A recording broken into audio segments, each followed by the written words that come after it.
Fort William आणि कलकत्ता शहर इंग्रजांनी पुन्हा ताब्यात घेतलं.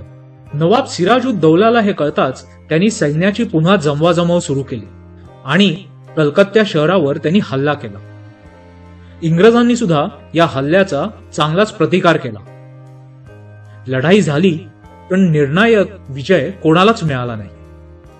अशातच रॉबर्ट क्लाइव्ह याने एक बेधडक कारवाई केली.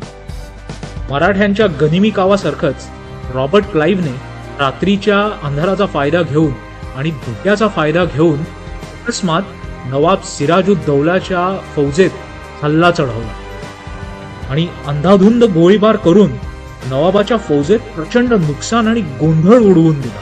या झालेल्या अचानक हल्ल्यामुळे सिराजला प्रचंड धक्का बसला आणि त्यांनी तात्काळ माघार घेतली आणि इंग्रजांशी तह करून टाकलं.